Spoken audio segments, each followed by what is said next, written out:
Caros irmãos e irmãs em Cristo Jesus, Palavra de Deus, neste terceiro domingo do tempo comum, nos recorda destes chamados que o Senhor faz.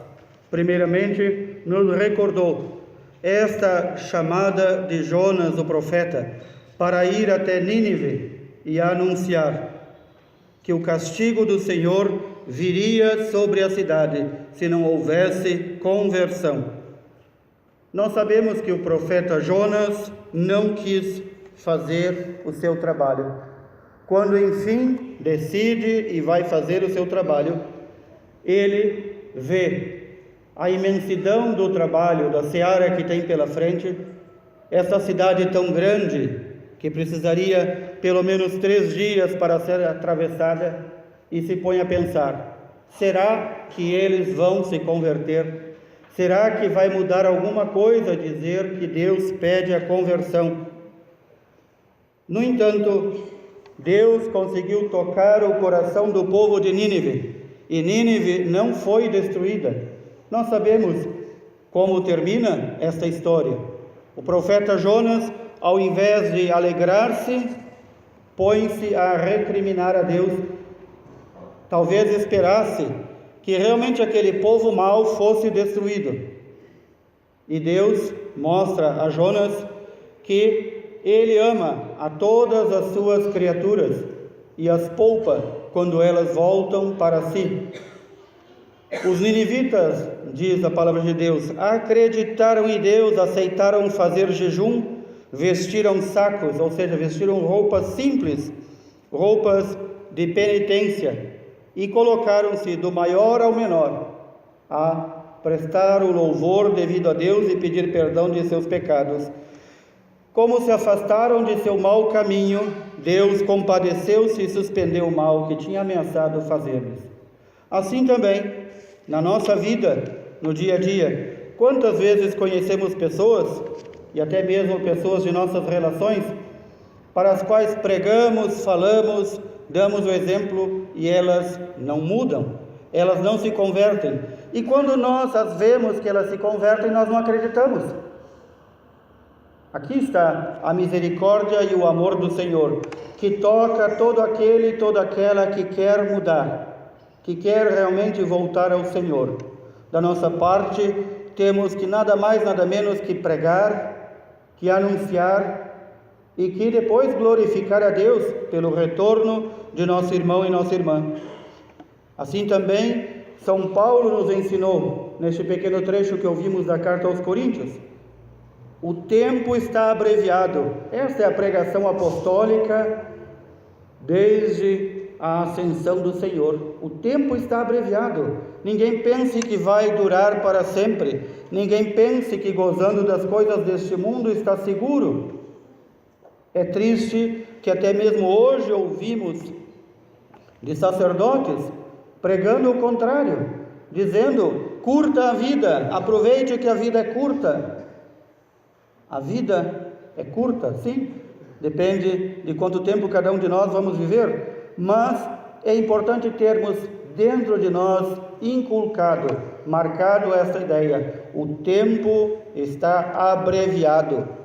O cristão vive no mundo como se no mundo não vivesse.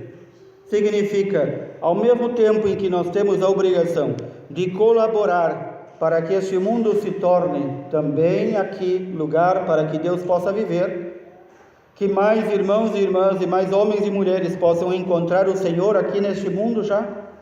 Isso não quer dizer que este mundo tenha a oferecer a nós algo de bom. Pelo contrário, com a ideia de mundo, o apóstolo Paulo e toda a Sagrada Escritura não está falando do planeta, está falando de todo um sistema que luta por uma cultura de morte, que luta para banir Deus do nosso convívio. É este o mundo que deve ser combatido, e é este o lugar também que deve ser transformado para nós, de modo que o cristão não vive apegado às coisas deste mundo. Por isso São Paulo tantas vezes vai dizer, os apóstolos tantas vezes vão repetir: vivam, e nós temos que viver neste mundo enquanto estamos na terra, mas não vivam como se aqui vivessem. Aqui não está a nossa esperança, aqui não está a nossa salvação, em nenhum sistema político, em nenhum partido, em nenhum lugar perfeito. Não há sobre esta terra nenhum lugar perfeito. Nós somos peregrinos. A palavra de Deus nos recorda isso constantemente. E peregrino significa aquele que peregrina, que não para, porque aqui não é a nossa morada final. Aqui é apenas um breve tempo pelo qual passamos. De modo que é muito estranho ainda ver pessoas que se dizem cristãos tão apegados às coisas deste mundo, ao comer, ao beber, ao vestir, ao ter. Como é possível isso? Ainda não entenderam a palavra de Deus? Que tudo aqui vai passar, e a nossa vida passa também como um sopro, e quando menos esperarmos já não estamos mais aqui. Mas é aqui, já aqui que começa a eternidade para nós. É já aqui que nós decidimos aonde queremos viver eternamente, se com Deus ou sem Deus, se no céu ou no inferno. É já aqui, nas nossas atitudes diárias. Diz São Paulo, a figura deste mundo passa, porque tudo para nós são figuras, são imagens. Nada do que aqui temos são realmente verdadeiros. Todas as alegrias e tristezas, tudo isto é nada perto da vida eterna. Tudo o que podemos adquirir, a fama, o dinheiro, o poder, as roupas, os títulos, tudo isso não é nada.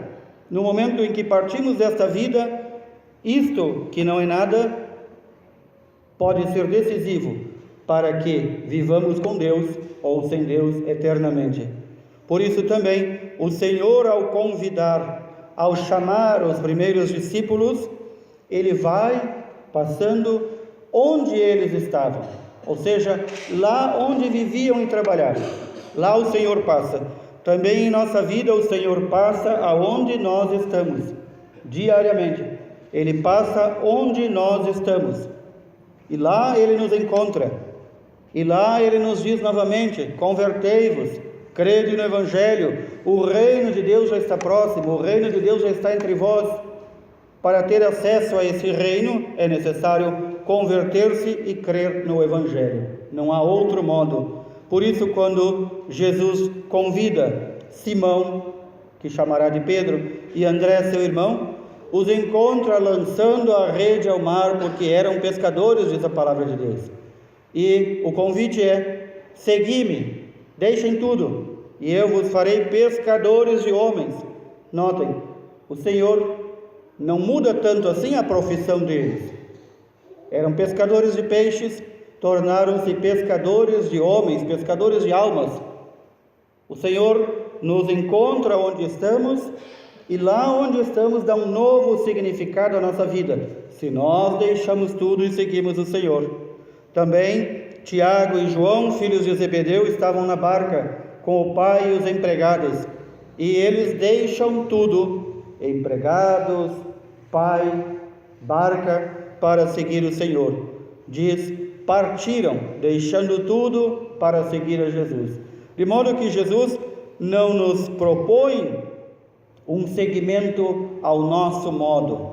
Ele nos propõe um seguimento que nós o sigamos, de tal modo que tenhamos que deixar tudo aquilo que nos impede de segui-lo.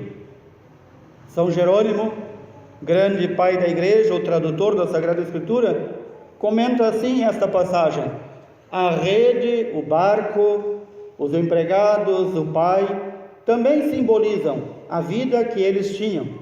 E simboliza também aquelas coisas ruins, os vícios, os malfeitos, os pecados, a vida anterior. Tudo isso também significa todas essas coisas de São Jerônimo. E então é necessário, para seguirmos o Senhor, deixarmos tudo, deixarmos a vida anterior que levamos, para poder segui-lo, ouvi-lo e crer no Evangelho. Que assim o Senhor nos ajude, nos fortaleça na vontade de segui-lo, de amá-lo e servi-lo. Louvado seja nosso Senhor Jesus Cristo.